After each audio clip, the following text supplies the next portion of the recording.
ಒಂದು ಕಾಲದಲ್ಲಿ ಹಸಿವು, ಹಣದ ಕೊರತೆ, ಕೆಲಸದ ಕಷ್ಟ, ಬಡ ಜನರ ಬದುಕು ತುಂಬ ಕಷ್ಟವಾಗಿತ್ತು. ಒಂದು ಹೊತ್ತಿನ ತುತ್ತು ಕೂಳಿಗೂ ಕಿತ್ತು ತಿನ್ನುವ ಬಡತನ. ಈ ನಡುವೆ ಶಿಕ್ಷಣವೂ ಕೂಡ ಮರೀಚಿಕೆಯಾಗಿತ್ತು.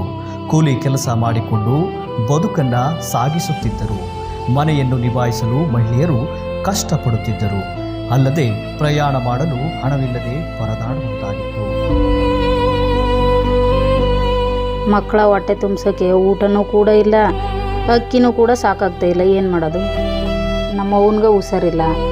ನಮ್ಮ ಅಣ್ಣ ಹತ್ರ ಹೋಗಿ ಕಷ್ಟ ಹೇಳೋ ಅಂತಂದ್ರೆ ಬಸ್ಸಲ್ಲಿ ಹೋಗೋಕ್ಕೂ ಕೂಡ ಹಣ ಇಲ್ಲ. ಏನ್ರಿ ಮಾಡೋದು? ನಾ ಎಷ್ಟೇ ದುಡಿದ್ರೂ ಸಾಕಾಗ್ತಾ ಇಲ್ಲ. ನನ್ನ ಮಕ್ಕಳನ್ನೂ ಸುಧಾ ಓದ್ಸೋಕ್ಕಾಗ್ತಾ ಇಲ್ಲ.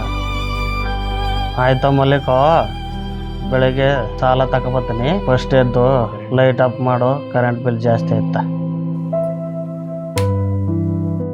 ಇಂದು ಕರ್ನಾಟಕ ರಾಜ್ಯದಲ್ಲಿ ಹೊಸ ಬದಲಾವಣೆ ಜಾರಿಯಾಗಿದೆ. ಮುಖ್ಯಮಂತ್ರಿ ಸಿದ್ದರಾಮಯ್ಯ ಮತ್ತು ಉಪಮುಖ್ಯಮಂತ್ರಿ ಡಿ.ಕೆ. ಶಿವಕುಮಾರ್ ಅವರ ಕಾಂಗ್ರೆಸ್ ಸರ್ಕಾರ ಪಂಚ ಗ್ಯಾರಂಟಿ ಯೋಜನೆಗಳನ್ನ ಜಾರಿಗೆ ತಂದಿದೆ. ಬಡವರ ಬದುಕನ್ನ ಸುಧಾರಿಸಲು ಈ ಯೋಜನೆಗಳನ್ನ ಜಾರಿಗೆ ತಂದಿದೆ. ಗೃಹಲಕ್ಷ್ಮಿ, ಅನ್ನಭಾಗ್ಯ, ಗೃಹ ಜ್ಯೋತಿ, ಹಾಗೆ ಯುವ ನಿಧಿ ಮತ್ತು ಶಕ್ತಿ ಯೋಜನೆಯನ್ನ ಜಾರಿಗೆ ತರುವ ಮೂಲಕ ಕರ್ನಾಟಕ ರಾಜ್ಯದಲ್ಲಿ ಐತಿಹಾಸಿಕ ನಿರ್ಧಾರವನ್ನ ಮಾಡಲಾಗಿದೆ. ಅನ್ನಭಾಗ್ಯ ಅನ್ನ ನೀಡಿತು, ಹಸಿವಿನ ಕಣ್ಣೀರು ತೊಳೆದು, ಗೃಹಲಕ್ಷ್ಮಿ ತಾಯಿಯ ಕೈಗೆ ಆತ್ಮವಿಶ್ವಾಸ ತುಂಬಿತು. ಓ ಶಕ್ತಿ ಯೋಜನೆ ತಾರಿಗೆ ಕನಸುಗಳನ್ನು ತಲುಪಿಸಿತು. ಗೃಹ ಜ್ಯೋತಿ ಬೆಳಕಿನಲ್ಲಿ ಮನೆ ಮನೆ ನಗು ಮೂಡಿಸಿತು. ಅನ್ನಭಾಗ್ಯ ಯೋಜನೆ ಬಂದ ಮೇಲೆ ನಾವು ಯಾರು ಹೊಲಿಸ್ಕೊಂಡು ಕೂಡ ಮಲ್ತಾ ಇಲ್ಲ. ಸಿದ್ದರಾಮಯ್ಯನವರ ಅನ್ನಭಾಗ್ಯ ನಮಗೆಲ್ಲ ಹೊಟ್ಟ ತುಂಬಿಸಿದ್ರು. 2 ವರ್ಷದ ಹಿಂದೆ 10 ರೂಪಾಯಿ ಬಸ್ ಚಾರ್ಜ್ ಹಾಕೊಂಡು ಕೌಲನ್ಗೆ ಹೋಗೋಕ್ಕೂ ನಮ್ಮ ಹತ್ರ ಇರಲಿಲ್ಲ. ಈಗ ನಮ್ಮ ಸಿದ್ದರಾಮಯ್ಯನವ್ರು ಬಂದ ಮೇಲೆ ಶಕ್ತಿ ಯೋಜನೆ ಅಂತ ನಮ್ಮ ಮಹಿಳೆಯರಿಗೆ ತಂದು ಕೊಟ್ಟರು. ಆ ಯೋಜನೆ ಬಂದ ಮೇಲೆ ನಾವು ಮಹಿಳೆಯರೆಲ್ಲ ಇಡೀ ಕರ್ನಾಟಕನೆಲ್ಲ ಯಾವ ಕಡೆನಾರು ಹೋಗಿ ಫ್ರೀಯಾಗಿ ಜಾಲಿಯಾಗಿ ಖುಷಿಯಾಗಿ ಸುತ್ಕೊ ಬರ್ತೀವಿ. ಗೃಹಲಕ್ಷ್ಮಿ ದುಡ್ಡು 2 ಸಾವಿರ ಕೊಟ್ಟಕ್ಕೆ ತಕ್ಕಾಗಿ ನಮ್ಮ ಅವ್ವನ ಈಗಿನ ಬುದ್ಧಿ ಇದ್ರೆ, ಈಗಿನ ಕಾನೂನು ಇದ್ರೆ ಅವ್ರು ಮಾಡಿಕೊಟ್ರ ಅಂತ ಕಾನೂನಲ್ಲಿ ನಮ್ಮ ತಾಯಿನ ಬದುಕಿಸ್ಕೊಳ್ಳೋನು. ನಮ್ಮ ತಾಯಿನ ಕಳ್ಕೊಂಡ್ಮೇಲೆ ಇವಾಗ ಉಪಕಾರ ಕೊಟ್ಟಾರ. ಹಾಗೂ ನಮ್ಗೆ ಈಗ ಪಡ್ಕೊಳ್ಳೋ ಅಂತ ಯೋಗ್ತಿ ಬಂದದ. ಅಪ್ಪುಣ್ಯತ್ಮ ಆಲ್ಸಗ್ರವಾಗಿ ಬದ್ದು ನಮ್ಮನ್ನೆಲ್ಲ ಕಾಪಾಡಿ ಸಿದ್ದರಾಮಯ್ಯನವರು ನಮಗೆ 2,000 ರೂಪಾಯಿ ಕೊಡ್ಲಾಗಿ ನಮ್ಗೆ ಉಪಕಾರ ಬಂತು ಹೊತ್ಕಮ್ಮ. ಒಂದು ತಿಂಗಳಿಗೆ ನಮ್ಮ ಮನೆಯಲ್ಲಿ ಕರೆಂಟ್ ಬಿಲ್ಲು ಜಾಸ್ತಿ ಬರ್ತಾಯಿತ್ತು. ಆದರೂ ಕಟ್ಟಲಿಲ್ಲ ಅಂತಂದ್ರೆ ಲೈನ್ ಮ್ಯಾನ್ ಬಂದು ವೈರ್ನೇ ಕಟ್ ಮಾಡೋಯ್ತಿದ್ನ. ಆದರೂ ನಮ್ಮ ಮಕ್ಳಿಗೆ ಕೂಡ ಓದೋಕ್ಕೂ ಕೂಡ ತೊಂದರೆ ಆಯ್ತಿತ್ತು. ಈಗ ಗೃಹ ಜ್ಯೋತಿ ಬಂತವನಿಂದ ನಮ್ಮ ಲೈಟ್ ಬಿಲ್ಲೆಲ್ಲ ಕಡಿಮೆ ಆಗಿದೆ. ಈಗ ನಮ್ಮ ಮನೆಯಲ್ಲಿ ಗೃಹ ಜ್ಯೋತಿ ಬೆಳಗ್ತಾ ಇದೆ. ಮೊದಲು ನಮಗೆ ಓದೋಕ್ಕೆ ತುಂಬ ಕಷ್ಟ ಇತ್ತು. ಇವಾಗ ಯುವ ನಿಧಿ ಕೊಡ್ತಾ ಇದ್ದಾರೆ, 3,000 ರೂಪಾಯಿ ಕೊಡ್ತಾ ಇದ್ದಾರೆ. ಅದರಿಂದ ಎಲ್ಲ ವಿದ್ಯಾರ್ಥಿಗಳು ತುಂಬ ಅನುಕೂಲ ಆಗ್ತಿದೆ. ಮತ್ತು ನಿರುದ್ಯೋಗಿಗಳಿಗೆ ಯುವಕ ಮತ್ತು ಯುವಕಿಯರಿಗೆ 1,500 ರೂಪಾಯಿ ಕೊಡ್ತಿರಿಂದ ಎಲ್ಲ ವಿದ್ಯಾರ್ಥಿಗಳಿಗೂ ತುಂಬ ಅನುಕೂಲ ಆಗ್ತಾ ಇದೆ. ನನಗೆ ಚಿಕ್ಕರಿಂದ ಓದೋಕ್ಕೆ ಕಷ್ಟ ಆಯ್ತಿತ್ತು. ಸರ್ಕಾರದಿಂದ ಯುವ ನಿಧಿ ಬಂದಮೇಲೆ ನಾವು ನಮ್ಮಂಥ ಯುವಕ ಯುವತಿಯರಿಗೆ ಮತ್ತು ವಿದ್ಯಾರ್ಥಿಗಳಿಗೆ ತುಂಬ ಸಹಾಯ ಆಗ್ತಿದೆ. ಸಿದ್ದರಾಮಯ್ಯನವರು ಗೃಹಲಕ್ಷ್ಮಿ ಯೋಜನೆ ಸ್ಕೀಮ್ ಬಂದ ಮೇಲೆ ಎಲ್ಲ ಮಹಿಳೆಯರಿಗೂ, ಎಲ್ಲ ಮನೆ ಯಜಮಾನಿರಿಗೂ ಪ್ರತಿ ತಿಂಗಳು 2,000 ರೂಪಾಯಿ ಬರ್ತಾ ಅದ. ತಾಯ ಮತ್ಕಮ್ಮ ಅವರು 35 ಕೋಳಿ ತಗೊಂಡಾರ. 2,000 ರೂಪಾಯಿಲಿ 35 ಕೋಳಿ ತಕೊಂಡು ಸಾಕಾಣಿಕೆ ಮಾಡ್ತಾವ್ರೆ. ನಮ್ಮ ಪಕ್ಕದ ಮನೆಯೇ ಮಗಳಿಗೆ ವಾಲ ಜುಮ್ಕಿ ಮಾಡ್ಸವಳೆ.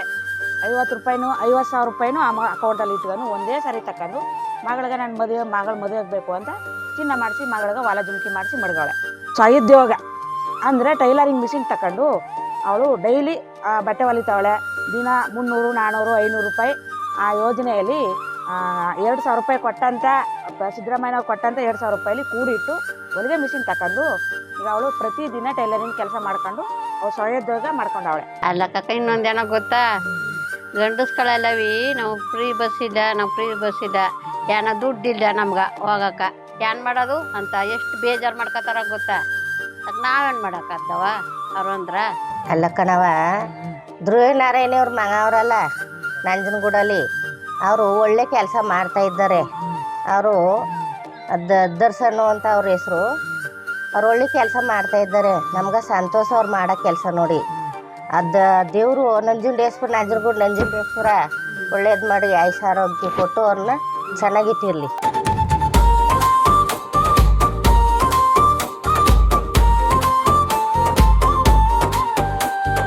ಯುವ ನಿಧಿ ಯುವಕರಿಗೆ ಹೊಸ ಭರವಸೆ ಕೊಟ್ಟಿತು.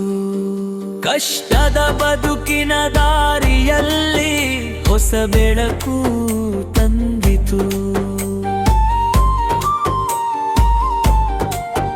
ಪಂಚ ಗ್ಯಾರಂಟಿ ಬೆಳಕಿನಲ್ಲಿ ಹೊಸ ಭವಿಷ್ಯ ನಮ್ಮದೇ.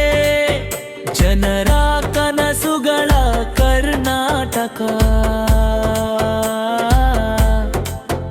ನಮ್ಮ ಹೆಮ್ಮೆ ನಮ್ಮದೇ. ಕರ್ನಾಟಕ ಮನೆ ಮನೆಗೆ ಹೊಸ ಬೆಳಕು ಮೂಡಿತು. ಪಂಚ ಗ್ಯಾರಂಟಿ ಯೋಜನೆ ಜನರ ಬದುಕು ಬದಲಿಸಿತು.